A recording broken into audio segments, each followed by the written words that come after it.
का सार, भगवत गीता का सार। और भगवत गीता क्या है? चारों वेदों का सार, चारों वेदों का सार है। और वेद कहाँ से हम तक आए? भगवान विष्णु सो रहे थे, उनके, हाँ बिल्कुल बिल्कुल पी लो, ठीक है, उनके श्वास से, श्वास मतलब क्या होता है? सांस। सो रहे हैं और चारों वेद प्रकट हुए। कौन कौन से वेद हैं? ऋग्वेद, ऋग्वेद, यजुर्वेद, अथर्ववेद। फिर से बोलो, सामवेद, ऋग्वेद, यजुर्वेद, अथर्ववेद, ठीक है। और इन सब वेदों में जो है हमारे जीवन को जीने का तरीका बताया गया है, ठीक है, सबके लिए, सबके लिए। लेकिन ये वेद पढ़ना इतना इजी नहीं है, बहुत बहुत बहुत ये जो है डिफिकल्ट हैं, ठीक है, इसको हम कॉमन पीपल नहीं समझ सकते हैं।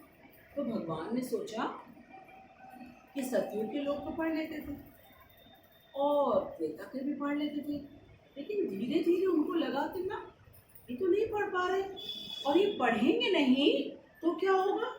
इनको पता ही नहीं चलेगा कि क्या करना चाहिए और क्या नहीं करना चाहिए। और भगवान कौन है?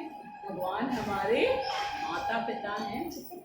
वो हमेशा सोचते रहते हैं, जैसे आपके पेरेंट्स सोचते हैं कि क्या दें इनको ताकि इनकी लाइफ में कोई प्रॉब्लम ना आए, है ना। कहा जाता है ना, पढ़ोगे लिखोगे तो बनोगे नवाब, है ना। तो भाई क्या पढ़ेंगे हम, क्या पढ़ना है? इसलिए भगवान ने सोचा कि नहीं, अब हमको थोड़ा चेंज करना पड़ेगा, ठीक है। जैसे जैसे टाइम बदलता है वैसे वैसे चेंजेस आते हैं। तो भगवान को लगा कि जो कलयुग के लोग होंगे उनकी लाइफ कितनी लॉन्ग होगी नहीं, ऐसे ब्राह्मण नहीं होंगे, क्योंकि ब्राह्मण ही गुरु होते हैं, वही हमको सिखा सकते हैं, ठीक है। तो भगवान ने सोचा कुछ तो हमको चेंज करना पड़ेगा। अब उन्होंने द्वापर में आकर के हम लोगों को भगवत गीता दी। हम लोगों को क्या दिया? भगवत गीता। और ये भगवत गीता क्या है? चारों वेद जो है ना, उसका सार है। चारों वेदों का सार, समरी है, सब कुछ है। इसलिए कहा जाता है कि अगर हमने भगवत गीता को खूब मन लगा के पढ़ा, प्रभुपाद कहते हैं, if you study Bhagavad Gita very sincerely, what is the meaning of sincerely? Seriously. Carefully, honestly, attentively, ठीक है, then listen to Prabhupada what he is saying, then you will definitely get your next life as human life, human being का birth मिलेगा अगर हमने भगवत गीता को बहुत sincerely और honestly पढ़ा, ठीक है। तो अब चारों वेदों को शॉर्ट करके भगवान ने क्या दे दिया? क्या दे दिया? भगवत गीता दी। रीजन क्या था चेंज लाने का? क्या चेंज लाने का क्या रीजन था? ताकि सब लोग पढ़ सके। हाँ, प्रॉब्लम क्या थी? क्या रियलाइज किया? कलयुग के लोग मोह माया, हाँ मोह माया और उनकी एज कम थी। पहले के लोगों की लाइफ बहुत लॉन्ग होती थी, क्यों? वो वेदों के अनुसार अपना जीवन जीते थे, उनको कोई बीमारियां नहीं होती थी, ठीक है। और 150 years 200 years was very normal। और जितने ऋषि हैं, योगी हैं, वो तो अपनी सांस को कंट्रोल करके they can live till they want, ठीक है, उनके ऊपर होता था तब वो अपना शरीर छोड़ना चाहते हैं। बट कलयुग में ऐसा नहीं है। तो कलयुग के बच्चों के लिए भी तो चिंता है हमको, इसलिए उन्होंने सोचा इतना अगर मैं इनको लेंथी कोर्स दे दूंगा, ठीक है, 4 वेद पढ़ो, जो कि इतना डिफिकल्ट है समझना, तो बहुत मुश्किल हो जाएगा। इससे बेटर क्या है कि मैं एकदम शॉर्ट में कर देता हूँ और एकदम स्ट्रेट कर देता हूँ कि क्या करना है क्या नहीं करना है, बिल्कुल क्लियर इंस्ट्रक्शंस। तो उन्होंने किसको चूज किया? अपने बेस्ट फ्रेंड को। कौन है उनका बेस्ट फ्रेंड? अर्जुन उनका बेस्ट फ्रेंड है, सेम एज, ठीक है। और अर्जुन इतना ज्यादा कृष्ण के ऊपर उसका ट्रस्ट का मतलब विश्वास, कि कृष्ण ने बोल दिया बस, दिस इज द अल्टीमेट। बहुत सारे क्वेश्चंस पूछे हैं, बराबर पूछते रहे हैं। वो क्यों पूछा है? अपने अर्जुन ने बहुत सारे क्वेश्चंस पूछे हैं। क्यों पूछा? हम लोगों को clear ताकि हमको समझ में आए। क्योंकि अर्जुन जो है वो ऐसे तो गुणाकेश है, लेकिन कृष्ण की इच्छा से वो ऐसा अपने आप को प्रेजेंट कर रहे हैं जैसे कि वो अज्ञानी हो। अर्जुन अज्ञानी नहीं। कितनी देर में भगवत गीता सुनाई थी भगवान ने अर्जुन को? 45 minutes, only 45 minutes. 700 shlokas, 45 minutes में 700 श्लोक्स का कॉन्वर्सेशन हो गया, आदान प्रदान पूरा कंप्लीट हो गया। और अर्जुन ने क्या पहले कहा था?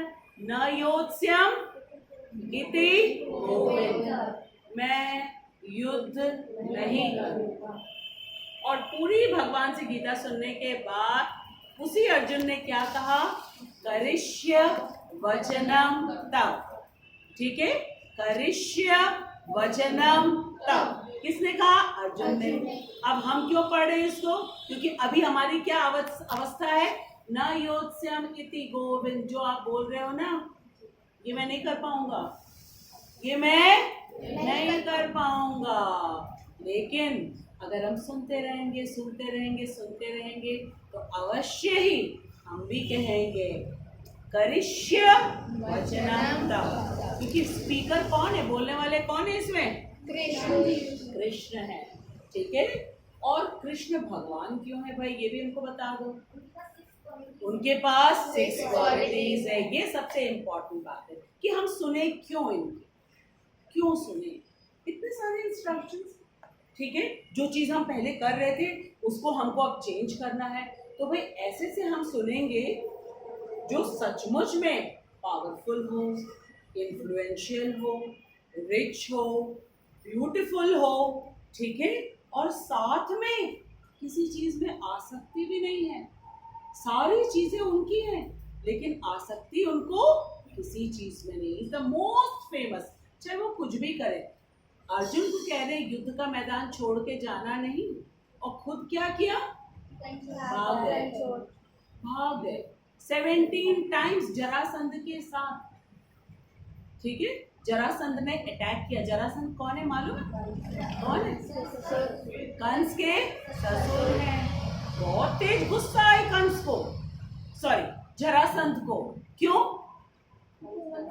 कंस का वध कर दिया था, ठीक है, मेरे दामाद को मार दिया। और जरासंध को अपनी जो बेटियां हैं ना, उसमें बहुत अटैचमेंट था।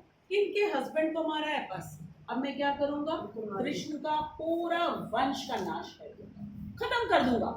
मेरी बेटियों का इन्होंने परिवार उजाड़ा है, पूरा वंश में नाश कर दूंगा। 17 टाइम्स मथुरा में, ठीक है, आक्रमण किया है। और कृष्ण की बहुत छोटी सी सेना थी, बहुत छोटी सी। और जो जरासंध है खूब बड़ी बड़ी सेना लेकर के आते थे, लेकिन कृष्ण की सेना को इतना सा भी नुकसान नहीं पहुंचा पाया, इतना सा भी नुकसान नहीं पहुंचा पाया। और बलराम और कृष्ण मजे में कहते थे क्या करें, इसकी सेना को मार दे कि जरासंध को मारे। तो कृष्ण कहते थे जरासंध को नहीं मारेंगे, अभी इसकी सेना को मारो और इसको बंदी बनाओ। और फिर क्या इस छोटे से हमने जरासंध को पकड़ रखा है, जान दो। क्यों कर रहे थे? क्योंकि कृष्ण आए हैं समस्त जितने एंटी सोशल एलिमेंट्स हैं, जो साधुओं को परेशान करते हैं, जो राक्षसी प्रवृत्ति के लोग होते हैं, ठीक है, उनको समाप्त करने के लिए। तो अब जरासंध तो खुद भी राक्षस था, ठीक है, और उसके जितने साथी होंगे सबके सब ऐसे ही होंगे। तो कृष्ण कहते थे इसको बार बार छोड़ देंगे, ये बार बार घेर घेर के लाएगा सबको घेर घेर के लाएगा। और फिर क्या करेंगे, हम यहीं पे इनको खत्म कर देंगे, यहीं पे इनको खत्म कर देंगे, ठीक है। हाँ, कुछ नहीं करना होगा, यहीं पे खत्म कर देंगे।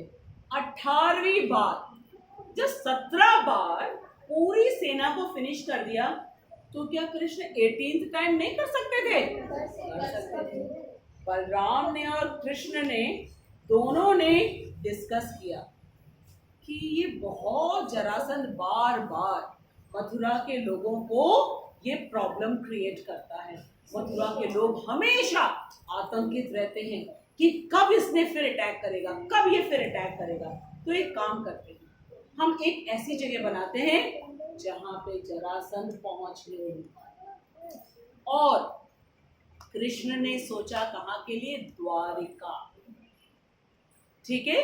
द्वारिका की पूरी नगरी बसा दी, रातों रात। हम लोग ऐसा कर सकते हैं क्या? पूरे का पूरा महल बना दिया रातों रात। मथुरा के लोग सो रहे हैं और सोते में ही कृष्ण ने उनको मथुरा से ट्रांसफर कर दिया। कहाँ पे? द्वारिका में। ये है कृष्ण, ये है कृष्ण। और वहां पे इतनी इमरजेंसी के टाइम में जो महल उन्होंने बनाया, ठीक है, और महल में बहुत सारे जितने भाई मथुरा के लोग हैं सबके लिए तो घर तो बनाना हो, ठीक। सबके घर के सामने सोने की कलश और घर के अंदर भी सोने के कलश, इमरजेंसी में बना रहे, इमरजेंसी, रातों रात पहुंचाना है उनको वहां पे, ठीक है। सोने के कलश में अनाज भरा हुआ है। क्या? गेहूं, चावल, दाल, सोने के कलश में, हर किसी के घर में। कृष्ण कभी भेदभाव नहीं करते, ठीक है, रातों रात। और उनकी हेल्प करने कौन चले आए? आर्किटेक्ट कौन है स्वर्ग के भाई? विश्वकर्मा जी, बड़े बड़े लोग। वो कह रहे हमें सौभाग्य दीजिए, हम आपकी थोड़ी कुछ हेल्प कर पाए। वैसे तो जरूरत तो नहीं है आपको, लेकिन हमें अच्छा लगेगा अगर ये सौभाग्य हमें मिलेगा। तो ये किया कृष्ण ने, ठीक है। क्या नहीं कर सकते हैं। और इस बार जब 18th टाइम जरासंध खूब बड़ी सेना लेकर के आया, 13 अश्वरोहिणी सेना लेकर के आया, तब कृष्ण क्या किए? अपने रथ से उतर गए और भागना शुरू किए, ठीक है। और भागते भागते भागते भागते एक गुफा में पहुंच गए। और वहां पे गुफा पे सोए हुए थे मुचुकुंद, ठीक है। इक्ष्वाकु वंश के हैं वो राजा मुचुकुंद, उनके पिता है राजा मांधाता, ठीक। अब ये भागते भागते जब जा रहे थे तो एक और जरासंध का बड़ा दुष्ट दोस्त था, काल्यवन। उसका नाम था काल्यवन। और उसको खुजली हो रही थी अपने हाथ में, कहता मैं किससे लड़ूं, कौन सबसे ज्यादा शक्तिशाली है, किससे लड़ूं, ठीक है। और ये जो काल्यवन है ना, इसको नारद जी ने बताया था, लड़ने में अगर तुम्हारे को बहुत खुजली हो रही हाथों में, एक ही है जिसके साथ लड़ने में तुमको बहुत मजा आएगा। वो कौन है? कृष्ण। तो कैसे मालूम? तो 17 बार जरासंध को हराया है भैया, अभी इससे बढ़कर और कौन हो सकता है, ठीक है। तो अब काल्यवन ने सोचा मिला मुझे, लेकिन इस बार कृष्ण कहता है I am not in a mood to fight, मैं नहीं डरता। अरे मैं जरासंध से बहुत डर गया, और ये जरासंध आ रहा है, भागो। कमल के फूल की माला पहन करके और ऐसे देख देख के भागते जा रहे हैं, जरासंध पीछे, काल्यवन पीछे। काल्यवन ने कहा इसको तो मैं छोड़ूंगा नहीं, इसको तो मैं छोड़ूंगा नहीं। इतना मैं इंतजार कर रहा था कि लड़ूंगा इससे। अच्छा डरपोक, रुक, उसको रोकते रहे, लेकिन वो कहाँ रुकने वाला। भागते गुफा में पहुंच गए कृष्ण, और ऐसे देखते जा रहे हैं। ही इज मेकिंग श्योर कि काल्यवन देखता है उसको, कहाँ वो एंटर कर रहे हैं, ठीक है। अब काल्यवन जब गुफा में पहुंचा, कहते हैं अच्छा डरपोक ऊपर से सो रहा है, वेरी गुड। तुम्हारी लातें खींच करके उसको तेज, सोचा उठ, मैं तुझसे लड़ने के लिए आया हूँ। और वहां पे कौन सोए हुए हैं? मुचुकुंद, ठीक है। मुचुकुंद वहां पे क्यों सो रहे थे? क्योंकि उन्होंने स्वर्ग के जितने देवता हैं, ठीक है, उनके ऊपर जो असुर लोग हैं वो बहुत आक्रमण कर रहे हैं और कार्तिकेय थे नहीं, उनके कमांडर सेनापति। तो अब उनको लगा कि किसको तो मैं बुलाऊं। धरती से सोचो, ये धरती में मनुष्य जीवन कितना पावरफुल है कि देवता भी आते हैं प्लीज हेल्प मी करने के लिए। मुचुकुंद को लेकर के गए और मुचुकुंद ने देवताओं को जिता दिया। इतने में कार्तिकेय वापस आ गए और कार्तिकेय ने कहा मैं आपसे बहुत प्रसन्न हूँ, बताइए आपको मैं क्या दे सकता हूँ। तो उन्होंने कहा क्या दोगे मुझे, बहुत दिन से सोया नहीं, एक काम करो मैं सोना चाहता हूँ और ऐसा वरदान दो मुझे कि कोई मुझे डिस्टर्ब न करने आए, और जो डिस्टर्ब करने आए मुझे मैं आंख खोलूं और वो भस्म हो जाए। ठीक है, अब मुचुकुंद सो रहे हैं वहां पे, कालेवन दौड़ते दौड़ते गए, सोच रहे हैं यहाँ पे कृष्ण है और अपने चरणों से अपने पांव से आघात किया, खूब तेज, थिंकिंग कि वो कृष्ण है। अब मुचुकुंद ने सोचा मेरी नींद में बाधा, अच्छा, आंखें खोली और देखा और वो हो गए खत्म कालेवन की कहानी। इतने में कृष्ण जो है टहलते हुए आ गए वहां पे सामने। अब तो मुचुकुंद कहने लगे अरे आपके दर्शन, लोग जो तपस्या करते हैं जंगलों में वो आपको अपनी तपस्या की शक्ति से हृदय में ग्रहण नहीं कर पाते हैं। लाखों लाखों साल मुझे तो सोते सोते में मिल गया। वाह वाह, आपकी लीलाएं क्या है, किसी को नींद से उठ करके इधर कालेवन को भस्म और इधर कृष्ण के दर्शन। तो वही कृष्ण है जो हमें भगवत गीता से, ठीक है, तो हमें समझ में आ गया ना कितने पावरफुल हैं वो। और क्यों सुना रहे गीता, क्योंकि हम उनके बच्चे हैं, उतने ही पावरफुल हैं, उतने ही पावरफुल है। फर्क कितना है, जैसे समुद्र होता है, ठीक है, समुद्र में जो खारापन होता है, समुद्र की एक बूंद में वही खारापन होता है। 1 किलो चीनी हो या 1 दाना चीनी हो, मिठास तो सेम है, फर्क क्या है, क्वांटिटी, क्वालिटी सेम है हमारे अंदर।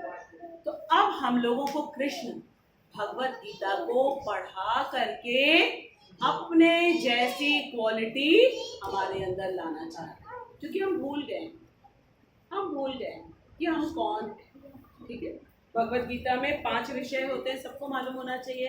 पहला विषय क्या है, भगवत गीता का पहला विषय भगवान कौन है, रिपीट करो इतनी ठंडी ठंडी आवाज में। भगवत गीता का पहला विषय क्या है, भगवान कौन। दूसरा विषय हम कौन, ठीक है, मेन इंपॉर्टेंट यही है, हमको आइडेंटिटी मिलती है इससे। पहला विषय है भगवान कौन है, दूसरा विषय है हम कौन है, ठीक है, और तीसरा विषय क्या जो हमको नजर आता है, प्रकृति, ठीक है, जो पूरी प्रकृति है वो क्या है, किसने बनाया, ठीक है, और क्यों बनाया है, ठीक। चौथा विषय क्या है, काल क्या है, ये जो निरंतर बदलता जा रहा है ये है क्या, किसके कंट्रोल में है। और कहा है ना कि काल के ग्रास में हम निरंतर प्रवेश करते जा रहे हैं, निरंतर प्रवेश, और रोक नहीं सकता है। एकमात्र एक व्यक्ति है जो रोक सकता है, वो कौन है, कृष्ण, क्योंकि काल उनके कंट्रोल में है। कृष्ण कालातीत हैं, वो काल के भी अधीश्वर हैं और हम कालाधीन हैं, हम उनके अधीन हैं, ठीक है। अब 5वां विषय सबको मालूम होना चाहिए, कर्म क्या, क्योंकि केवल मनुष्य ही कर्म कर सकता है, केवल मनुष्य कर्म कर सकता है, बाकी जितनी और योनियां हैं 80 लाख वो कर्म नहीं कर सकते, ठीक है, केवल मनुष्य। तो अब हम 3rd चैप्टर शुरू करने जा रहे हैं, कर्म योग। कर्म